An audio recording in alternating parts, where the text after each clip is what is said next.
Concentración. Lo primero que hay que practicar es mantener los propios pensamientos sobre un ideal y mantenerlos así sin permitir que se desvíen.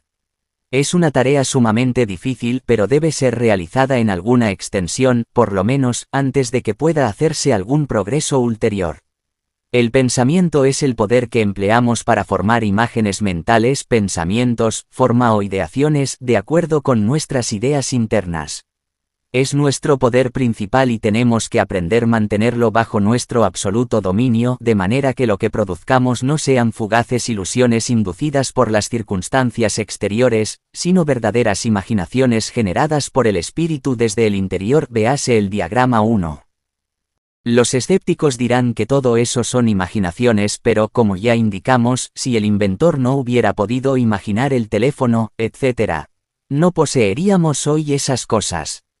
Sus imaginaciones no fueron, generalmente, correctas o ciertas al principio, pues en caso contrario todos los inventos hubieran realizado su objeto con todo éxito desde el principio, sin los fracasos ni los experimentos inútiles que han precedido siempre a la producción de todo instrumento o máquina servicial y práctica. Tampoco es la imaginación lo que los ocultistas nacientes corrigen al principio.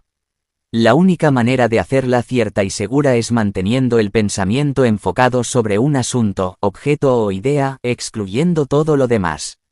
El pensamiento es un gran poder que nos hemos acostumbrado a malgastar.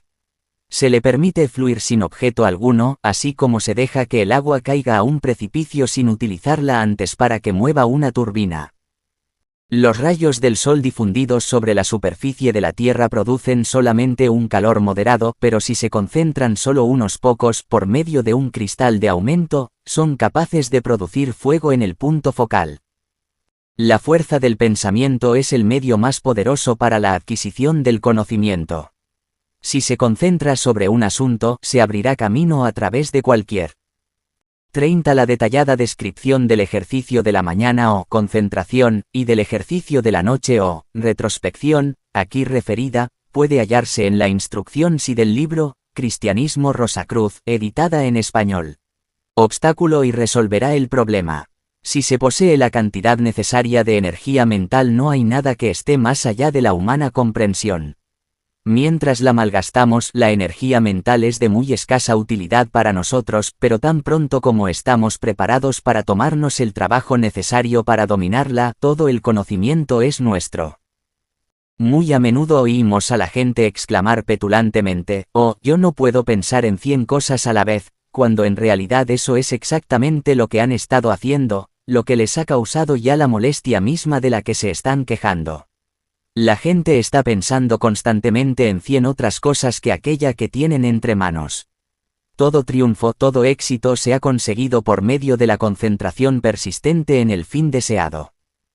Esto es algo que el aspirante a la vida superior debe aprender positivamente a hacerlo.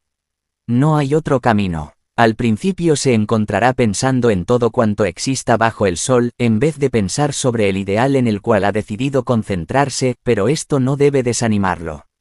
A su tiempo verá que ya le es más fácil cerrar sus sentidos y mantener claramente sus pensamientos. Persistencia, persistencia y siempre persistencia, y ganará al fin. Sin ella, sin embargo, no puede esperar obtenerse resultado alguno. No tiene utilidad alguna el realizar el ejercicio 2 o 3 mañanas o semanas y dejar de hacerlo otro tanto tiempo. Para que sea efectivo, es necesario hacerlo fielmente una mañana tras otra, sin descuidarlo nunca. Puede elegirse cualquier asunto, de acuerdo con el temperamento o convicciones del aspirante, siempre que sea puro y mejore la mente por su tendencia. Unos se concentrarán en Cristo, otros, a quienes les gusten las flores especialmente, pueden tomarlas como asunto de concentración. El objeto importa poco, pero cualquiera que él sea, debemos imaginarlo viviente y con todos sus detalles. Si es Cristo, debemos imaginarnos un Cristo real, con rasgos movibles, llenos de vida, sus ojos con una expresión viviente que no sea la de un crucifijo. Debemos construir un ideal viviente y no una estatua. Si es una flor, debemos imaginativamente plantar la semilla en la tierra, fijando bien nuestra mente sobre ella. Después miremosla desarrollarse, echando raicillas que penetren en la tierra en forma de espiral. De las raíces principales miremos cómo salen miríadas de pequeñas raicillas ramificándose en todas direcciones. Entonces comienza a surgir el tallito de un color deliciosamente verde. Crece, sale una yema, dos pequeñas ramitas que brotan del tallito principal. Sigue creciendo, otro juego de ramitas aparece, de estas brotan pedúnculos con hojitas. Entonces surge un capullo en la punta, crece hasta que llega un momento en el que se abre y sale una hermosa rosa roja entre la verdura de las hojas. Se desarrolla en el aire emitiendo un perfume delicioso que sentimos perfectamente como cuando llega hasta nosotros la embalsamada brisa estival, todo ello hermosamente creado por nuestros ojos mentales. Únicamente cuando, imaginamos, en forma tan clara y tan distintamente como lo expresado, penetramos ciertamente en el espíritu de la concentración. No debe haber sombras ni apariencias. Los que han viajado por la India nos hablan de faquires que les han mostrado una semilla, la que plantada crecía rápidamente ante sus atónitos ojos, produciendo flores y frutas que el viajero gustaba. Eso se efectuaba por una concentración tan intensa que la imaginación se hacía visible, no solamente para el mismo faquir, sino también para los espectadores. Recordamos un caso en el que los miembros de un comité científico vieron esas cosas maravillosas ante sus mismos ojos, bajo condiciones tales en las que todo juego de manos era imposible, pero las fotografías obtenidas mientras se efectuaban las experiencias no arribaban a nada. No había la menor impresión en las placas porque no había habido tampoco objetos materiales. Al principio las imaginaciones producidas por el aspirante serán obscuras y de pobre parecido, pero al fin podrá, por medio de la concentración, evocar imágenes más reales y vivientes que las cosas del mundo físico. Cuando el aspirante puede formar tales imaginaciones y cuando ha conseguido mantener su mente sobre las imágenes así creadas, puede tratar de hacer desaparecer súbitamente la imagen y mantener la mente firme, sin pensamiento alguno, esperando lo que venga a ese vacío. Durante largo tiempo puede no aparecer nada y el aspirante debe guardarse cuidadosamente de crearse visiones él mismo, pero si guarda esa actitud puntual y pacientemente todas las mañanas, vendrá un día cuando en el momento de desaparecer aquella imagen en algo así como un relámpago, se desplegará el mundo del deseo de su alrededor ante su visión interna. Al principio puede ser nada más que una vislumbre, pero es una vislumbre de lo que vendrá más tarde. Meditación. Cuando el aspirante ha practicado la concentración durante algún tiempo, enfocando la mente sobre un mismo objeto, construyendo un pensamiento, forma viviente por medio de la facultad imaginativa, aprenderá, por medio de la meditación, todo lo referente al objeto así creado. Suponiendo que el aspirante haya evocado, por medio de la concentración, la imagen de Cristo, es muy fácil reproducir meditativamente todos los incidentes de su vida, sus sufrimientos y su resurrección, pero mucho más allá de todo eso es lo que puede aprenderse por la meditación. Un conocimiento jamás soñado fluirá en el alma llenándola de gloriosa luz. Sin embargo, algo que carezca de interés y no sugiera por sí mismo nada interesante o maravilloso, es mejor para la práctica. Tratad de descubrir todo lo referente a un fósforo o a una mesa, por ejemplo. Cuando la imagen de la mesa se ha formado claramente en la mente, tratad de pensar de qué clase de madera es y de dónde ha venido. Retrocédase hasta el tiempo en el que, como pequeña y delicada simiente, el árbol de cuya madera está formada la mesa cayó por primera vez en la tierra del bosque. Obsérveselo año tras año, cubierto por las nieves del invierno o calentado por el sol estival, creciendo continuamente, mientras sus raíces van constantemente penetrando en la tierra. Primeramente es un tierno vástago, mecido por la brisa, después un arbolito que gradualmente va creciendo cada vez más alto, dirigiendo su copa al aire y hacia los rayos del sol. Conforme los años pasan, su fronda y su tronco se van haciendo cada vez más grandes, hasta que por último viene el leñador, con el hacha y el serrucho que brillan bajo los rayos del sol. Cae el árbol y queda despojado de sus ramas dejando solo el tronco, este es luego cortado en tablones, los que son luego arrastrados hasta el río, donde tendrán que esperar hasta la primavera, a fin de que la nieve derretida no obstaculis la corriente. Más tarde se hace un gran atado con los tablones entre los cuales están los de aquel árbol. Conocemos todas las pequeñas peculiaridades de aquel y lo reconoceremos instantáneamente entre millares de otros. tan claramente lo hemos observado mentalmente. Seguimos a la balsa en su curso por la corriente, observando los paisajes por los que pasamos y familiarizándonos con los hombres que cuidan de la balsa o jangada y que duermen sobre pequeñas hamacas sobre la carga flotante. Por último llegamos a un aserradero. Uno por uno los tablones son tomados por una cadena sin fin y extraídos fuera del agua. Aquí viene uno de nuestros tablones cuya parte más ancha servirá de tablero a nuestra mesa. Se saca del agua para llevarla al galpón. Oímos el ansioso chirrido de las grandes sierras circulares que giran tan rápidamente que parecen torbellinos borrosos. Nuestro tablón queda colocado sobre un carro que lo conduce a una de esas sierras, la que en un momento muerde con sus dientes a la madera y la divide en tableros y planchas. Algunas maderas se apartan para formar parte de algún edificio, pero las mejores son llevadas a las fábricas de muebles, donde se meten en una estufa, en la que quedan secas por medio del vapor, para que no se tuerzan después de que se ha hecho el mueble. Entonces se las mete en una gran máquina plana provista de muchas cuchillas afiladas que las suavizan. Después quedan cortadas en pedazos de diversos tamaños pegándolas para formar los tableros de las mesas.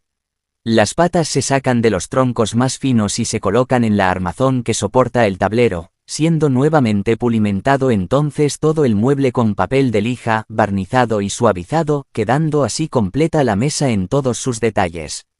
Después se la envía a otra mueblería, para que quede en existencia hasta su venta, y nosotros la seguimos hasta ese lugar en el que la compramos y la llevamos a casa, dejándola en el comedor. De esta manera, por medio de la meditación, nos hemos familiarizado con varias ramas de la industria, necesarias para convertir un árbol del bosque en una pieza de moblaje. Hemos visto todas las máquinas y hombres y observado las peculiaridades de los diferentes lugares visitados. Hemos seguido además el proceso de la vida por el cual surgió el árbol de la delicada semilla, y hemos aprendido que tras toda apariencia, por común que sea, hay una historia interesante en sumo grado. Un alfiler, el fósforo con el que encendemos el gas mismo, y la habitación en la que encendemos ese gas, todos tienen historias muy interesantes que bien vale la pena de aprender. Observación. Uno de los más poderosos auxiliares del aspirante en sus esfuerzos es la observación. La mayoría de los hombres van por el mundo casi ciegos. De ellos es literalmente cierto el que tiene ojos y no ven. Tienen oídos y no oyen. En la mayor parte de la humanidad hay una falta deplorable de observación. Muchas personas pueden excusarse, en cierto grado, porque su vista no es normal. La vida urbana ha causado grandes daños a los ojos. En el campo el niño aprende a usar los músculos del ojo en toda su extensión, relajándolos o contrayéndolos, según sea necesario, para ver objetos muy distantes o cercanos. Pero el hijo de las ciudades ve prácticamente todas las cosas a mano y los músculos de sus ojos apenas se emplean para observar objetos a gran distancia, y por consiguiente, se pierde esa facultad en gran parte, resultando de ello que prevalece la visión para las cosas próximas, miopía y otras perturbaciones del ojo. Es muy importante para el aspirante a la vida superior el que pueda ver todas las cosas en torno suyo de una manera clara, nítida y distinta, y en todos sus detalles. Para uno que sufre de la vista, el empleo de los lentes es lo mismo que se abriera ante él un mundo nuevo. En vez de perfiles borrosos, todo se ve claro y definido. Si el estado de la vista requiere el empleo de dos focos, no debe contentarse con tener dos pares de anteojos, uno para las cosas próximas y otro para las lejanas, porque eso necesita cambios muy frecuentes. Y no solamente se necesita cambiarlos con frecuencia, sino que puede olvidárselos uno en casa al salir. Pueden tenerse los dos focos en un par de lentes bifocales, y estos son los que deben usarse para facilitar la observación en los menores detalles. DISCRNIMIENTO. Cuando el aspirante ha atendido ya a su vista, debe observar sistemáticamente todas las cosas y a todo el mundo, deduciendo conclusiones de los actos para cultivar la facultad de razonamiento lógico. La lógica es el mejor instructor en el mundo físico, así como el guía más seguro en cualquier mundo. Cuando se practica este método de observación, es absolutamente necesario tener bien presente que solo debe emplearse para agrupar hechos y no con propósitos de crítica o por lo menos de crítica malévola. La crítica constructiva, que señala los defectos y el modo de remediarlos, es la base del progreso, pero la crítica destructiva, que salvajemente destruye todo cuanto toca, bueno o malo, sin ir en pos de ninguna realización superior, es una úlcera del carácter que debe desaparecer. La charla y las conversaciones triviales son obstáculos y barreras. Si bien no es necesario que digamos que lo blanco es negro y hacer como que no se ve la mala conducta ajena, la crítica debe siempre hacerse con propósitos de ayudar y no para agriar el carácter a nuestro prójimo porque hayamos encontrado en él alguna manchita. Si recordamos la parábola de la pajita y la viga, volveremos de motu propio nuestra crítica contra nosotros mismos. Ninguno es tan perfecto que no necesite mejorarse. Cuanto mejor es un hombre, menos encuentra faltas en los demás y menos se atreve a arrojar a nadie la primera piedra. Si señalamos alguna falta e indicamos el medio de corregirla, debemos hacerlo sin el menor sentimiento personal. Debemos siempre buscar lo bueno que está oculto en todo. El cultivo de esta actitud discernidora es especialmente importante. Cuando el aspirante al conocimiento directo ha practicado los ejercicios de concentración y de meditación durante algún tiempo, y cuando ya se ha hecho proficiente en ellos, debe dar un paso más. Hemos visto que la concentración consiste en enfocar el pensamiento sobre un solo objeto. Es el medio por el cual construimos una imagen clara, objetiva y viviente de la forma sobre la que deseamos adquirir conocimiento. La meditación es el ejercicio por el cual seguimos la historia del objeto y nos ponemos en relación con todos los detalles del mismo con respecto al mundo en general. Esos dos ejercicios mentales se refieren en la más profunda manera imaginable a las cosas. Y conducen a un estado más elevado, penetrante y sutil, de desarrollo mental que se refiere al alma de las cosas. El nombre de este estado es contemplación. Contemplación. En la contemplación no se necesita imaginar o pensar para conseguir la información deseada como en la meditación. Aquella consiste simplemente en mantener el objeto ante la visión mental y dejar que el alma de aquel nos hable. Reposamos tranquilamente sobre el lecho, no negativamente, sino perfectamente alerta, esperando la información que vendrá con toda seguridad si hemos ya alcanzado el debido grado de desenvolvimiento. Entonces la forma del objeto parece desvanecerse y vemos únicamente a la vida en trabajo. La contemplación nos enseñará todo lo referente al aspecto vital, así como la meditación nos enseñó lo referente a la forma. Cuando llegamos a este estado y tenemos ante nosotros por ejemplo a un árbol del bosque, perdemos de vista a la forma por completo y solo vemos la vida, que en ese caso es un espíritu, grupo. Nos encontraremos entonces para nuestro asombro con que el espíritu, grupo del árbol comprende también a los diversos insectos que de él se alimentan, que el parásito y su presa son emanaciones del mismo espíritu, grupo, porque cuanto más ascendemos en los dominios de lo invisible, hay menos formas separadas y distintas, y la vida una predomina más completamente, imprimiendo sobre el investigador el hecho supremo de que no hay sino una vida, la vida universal de Dios, en quien en realidad vivimos. Nos movemos y tenemos nuestro ser. Los minerales, las plantas, los animales y el hombre, todos sin excepción, son manifestaciones de Dios, y este hecho suministra las bases de la fraternidad, una fraternidad que lo incluye todo, desde el átomo hasta el sol, porque todos son emanaciones de Dios. El concepto de fraternidad que se basa sobre otra fundación cualquiera, tal como las distinciones de clases, afinidades de raza, ocupación similar, etc., fracasarían, porque el ocultista comprende claramente que la vida universal fluye en todo lo que existe. Adoración. Cuando se ha alcanzado esa altura por medio de la contemplación, cuando el aspirante ha comprendido que es verdad que Dios sustenta toda vida penetrando en todas las cosas, hay que dar aún el paso más elevado, la adoración, por medio de la cual se unirá él mismo con la fuente de todas las cosas, alcanzando por ese acto la mayor altura posible de realización para el hombre, hasta que llegue el tiempo en el que esa unión permanente tenga lugar al final del gran día de manifestación. Cree el autor que ni las alturas de la contemplación, ni de la adoración, pueden realizarse sin la ayuda de un instructor. El aspirante no debe temer nunca, sin embargo, que por falta de aquel se demore en su progreso, ni necesita molestarse en buscar al maestro. Todo lo que necesita es comenzar a mejorarse a sí mismo y continuar diligente y persistentemente en ello. De esa manera purificará sus vehículos. Comenzará entonces a brillar en los mundos internos, lo que no podrá menos que atraer la atención de los instructores que están siempre vigilantes y que muy gustosamente ayudan a todos aquellos que, por sus vigorosos esfuerzos en purificarse a sí mismos, han adquirido el derecho de ser ayudados. La humanidad necesita muchos auxiliares que puedan trabajar desde los mundos internos, por lo tanto, buscad y encontraréis, pero no vayamos a imaginarnos que por ir de un instructor a otro estamos buscando.